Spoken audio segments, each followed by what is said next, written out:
Hi guys, सब बच्चों को प्यार भरा नमस्कार। कैसे हैं आप सब? मैं सी राहुल का स्वागत करता हूं आप सब बच्चों का। आज के सेशन में 21 डेज चैलेंज हमारा चल रहा है एडवांस अकाउंट कॉस्ट और एफएमएसएम के लिए, जिसमें आज बात कर रहे हैं कॉस्टिंग में बजटरी कंट्रोल चैप्टर के। इससे पहले कि सेशन को स्टार्ट करें, सबसे पहले वीडियो को कर दीजिए लाइक, चैनल को कर लीजिए सब्सक्राइब और बेल आइकन को कर लीजिए प्रेस। टेलीग्राम चैनल में जाकर जुड़ जाइए क्योंकि सेशन के नोट्स जो है वहीं पर आने वाले हैं। उम्मीद करता हूं आप बच्चे स्टार्टिंग से मेरे साथ जुड़े हैं, और अगर किसी बच्चे ने बाद में स्टार्ट किए हैं हमारे 21 डेज चैलेंज देखने के सेशंस देखने, तो उस केस में अगर आपके स्टार्टिंग के कुछ मिस हो गए हैं तो आराम से उनको भी आप जो है पहले फटाफट खत्म कर लीजिए। ऐसा मत सोचना कि पहले 21 खत्म हो गए फिर शुरू वाले जो बचे मैं कर लूंगा, नहीं, समय मिलते ही शुरू वाले जो सेशन है वो कर लीजिए। ठीक है, चलिए स्टार्ट करते हैं। आइए आप और मैं मिलकर आज का सेशन। आइए जी, तो 21 डेज चैलेंज में कॉस्टिंग का है आज डे नंबर 9, जहां पर बात कर रहे हैं चैप्टर बजटरी कंट्रोल की।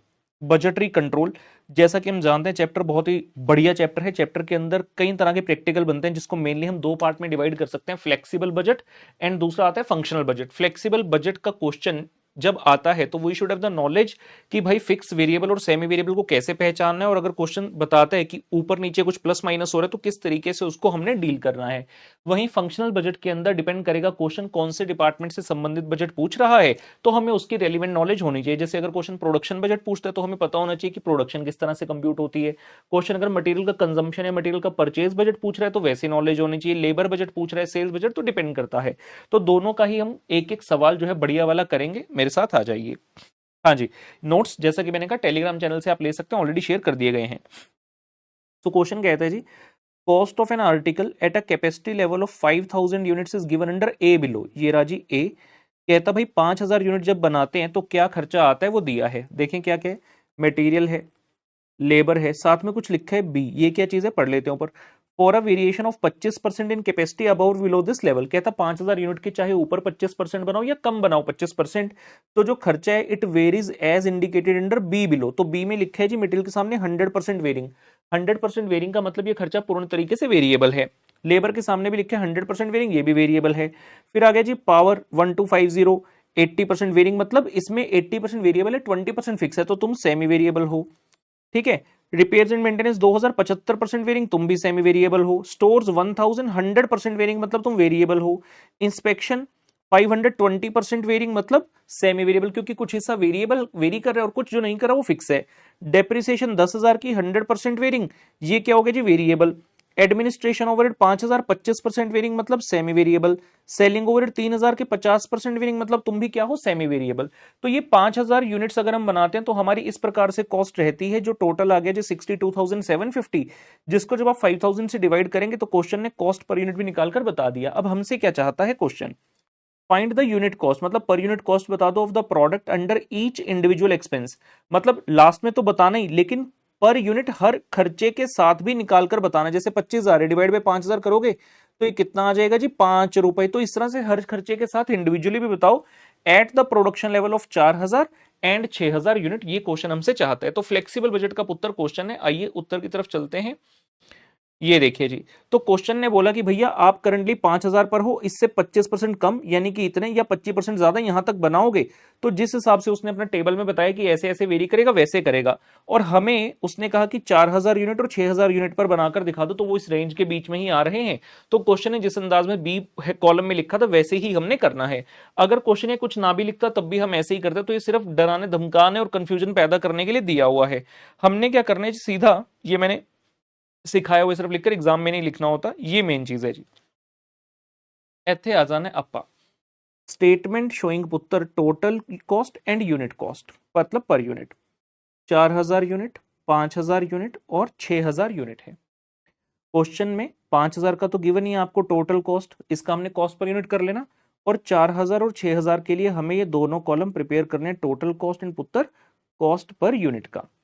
एक एक करते हुए खर्चा स्टार्ट करेंगे, मेरे साथ बने रहेंगे। सबसे पहला खर्चा लिख दिया जी मटेरियल। अब कहां लिखोगे इसे, 5000 यूनिट में वैल्यू दिया वहां लिख लो। क्वेश्चन ने कहा था पूरी तरह से वेरिएबल है, 25,000 को 5000 से डिवाइड करो, 5 रुपए आ गया। जो वेरिएबल खर्चा होता है बेटा उसकी निशानी होती है कि वो वेरिएबल खर्चा कॉस्ट पर यूनिट सेम रहती है। तो आप 5 रुपए इन दोनों जगह पर यूनिट में कॉपी कर लो। मैं करने का तरीका बता रहा हूं कैसे करना है। जब 4000 यूनिट है तो 4000 गुना 5 आ गया 20,000, और 6000 गुना 5 आ गया 30,000। आगे देखो लेबर, क्वेश्चन ने बताया 5000 यूनिट पर 15,000 की लेबर है, टोटल हो गया 15,000 डिवाइड बाय 5,000 पर यूनिट आ गया 3। और मैंने क्या कहा कि वेरिएबल कॉस्ट पर यूनिट पर सेम रहती है, तो ये 3 रुपये आपने कॉपी कर लिया यहां भी और यहां भी। अब जब 4,000 यूनिट पर कॉस्ट निकालनी है तो 4,000 गुना 3 12,000 और 6,000 गुना 3 18,000 रुपए, इस तरीके से आ जाता है। उसके बाद आया जी पावर का खर्चा। पावर को जाकर देखेंगे, क्वेश्चन ने कहा आपको, मैं एक बार सिखा देता हूं यहां से। क्वेश्चन ने कहा जी पावर का खर्चा है 1250, इसमें से कहता जी 80% वेरिंग है। 1250 का आप 80% जब करेंगे ये आ गया जी 1000, तो 1000 हो गया वेरिएबल, और 1250 का 20% करेंगे पुत्र, ये आ गया फिक्स। जो ये फिक्स है, ध्यान रहे फिक्स टोटलिटी में सेम रहता है, तो ये तो सब जगह 250 हो जाएगा।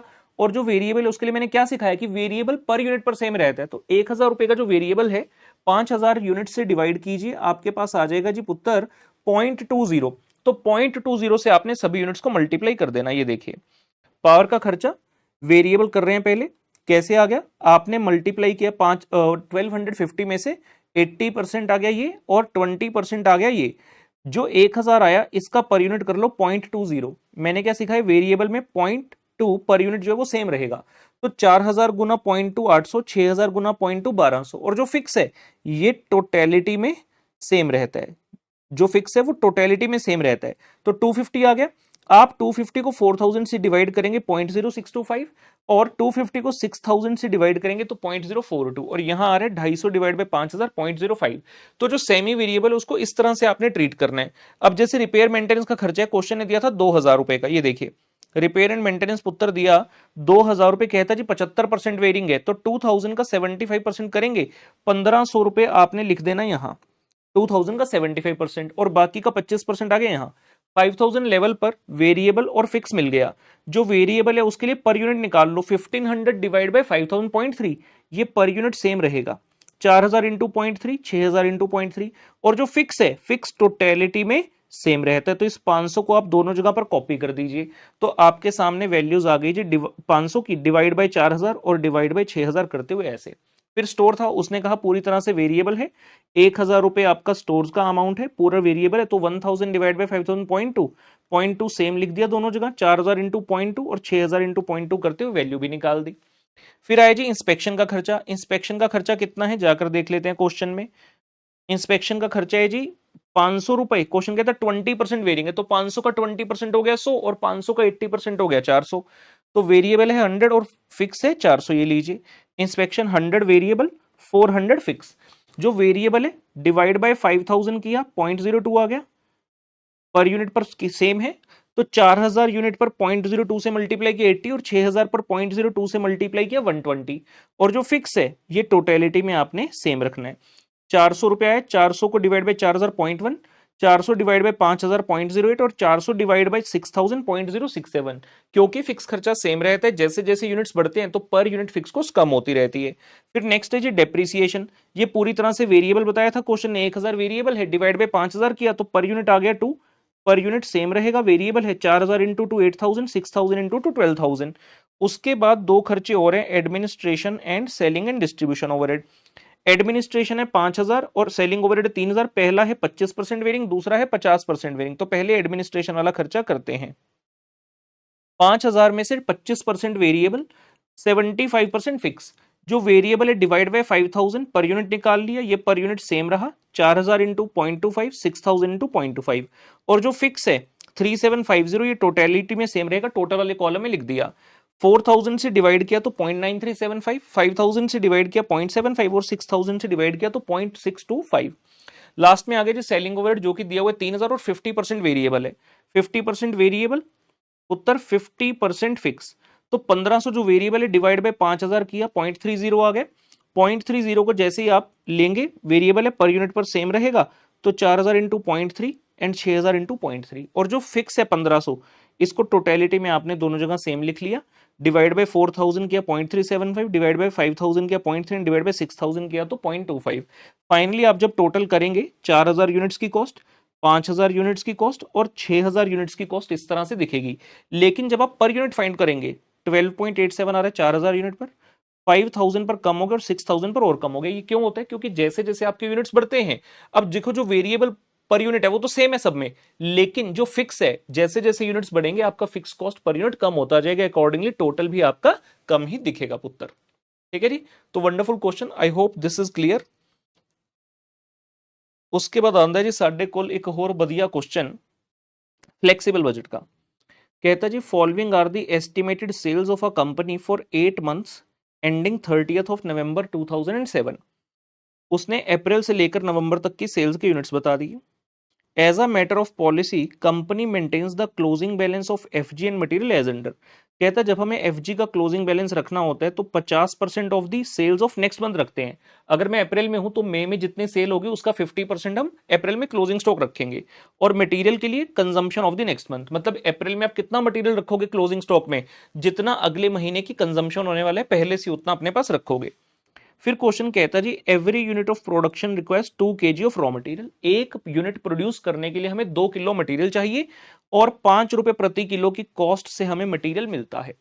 क्वेश्चन चाहता है आप प्रोडक्शन बजट बनाकर दिखाएं, raw material purchase budget in units and cost for the half year ending 30 सितंबर। तो हाफ ईयर तक बनाना है, अप्रैल से लेकर सितंबर तक का हमें 6 महीने का प्रोडक्शन बजट। प्रोडक्शन का फॉर्मूला बड़ा आसान होता है जी, sales plus closing stock minus opening stock. सबसे पहले बनेगा प्रोडक्शन बजट, फिर रॉ मटेरियल कंजम्पशन यानी कि यूसेज बजट, और अंत में आ जाएगा पुत्र रॉ मटेरियल परचेज बजट।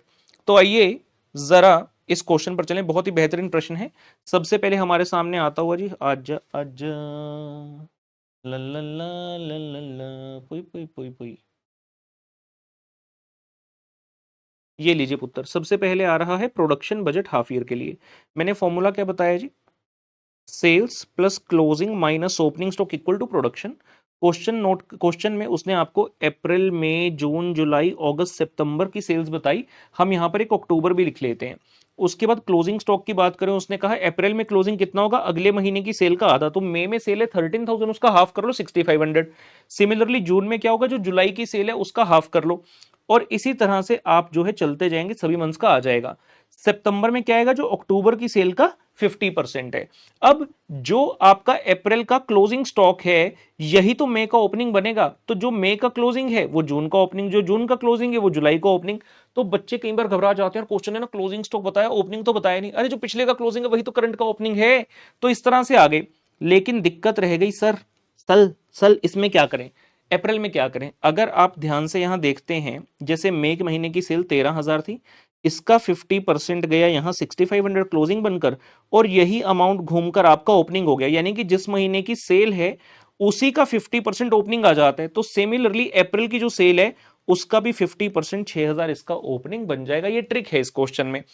इस तरह से करते हुए आपको ये सारी वैल्यूज जो है अपने पुत्र मिल जाएंगी। ये आपकी प्रोडक्शन आ गई।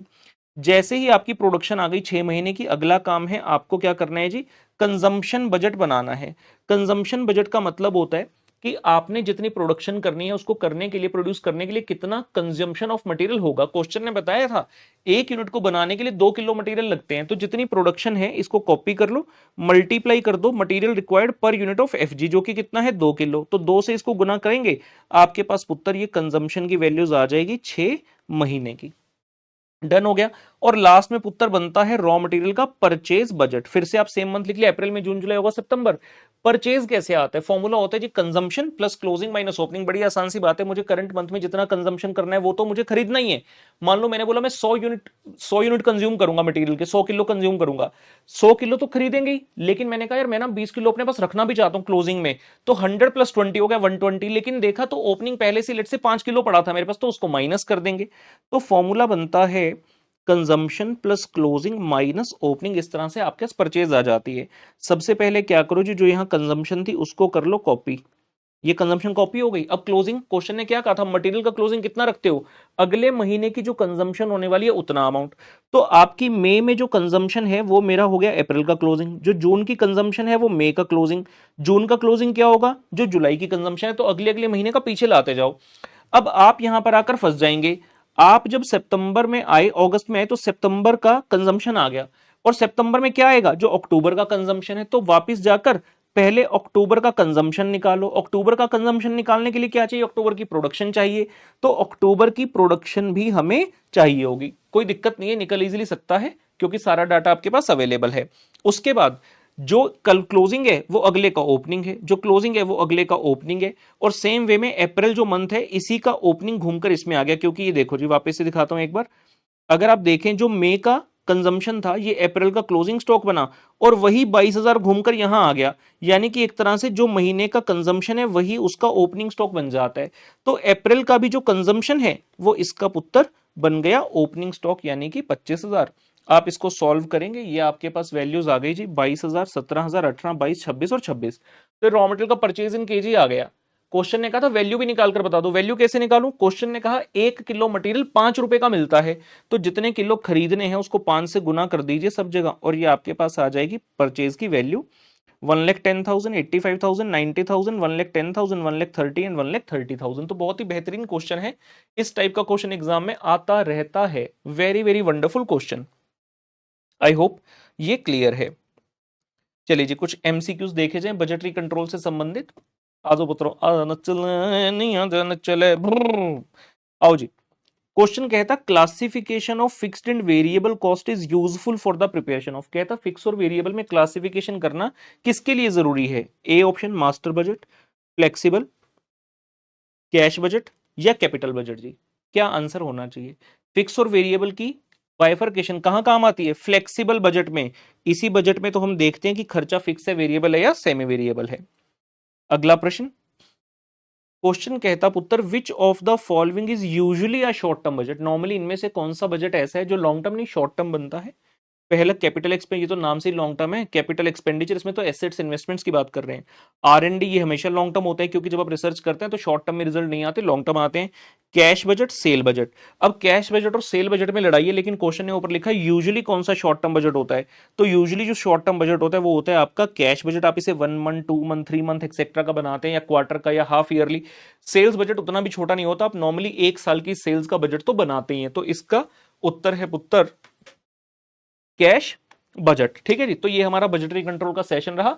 नेक्स्ट सेशन में मुलाकात करेंगे आपसे, तब तक के लिए बाय बाय।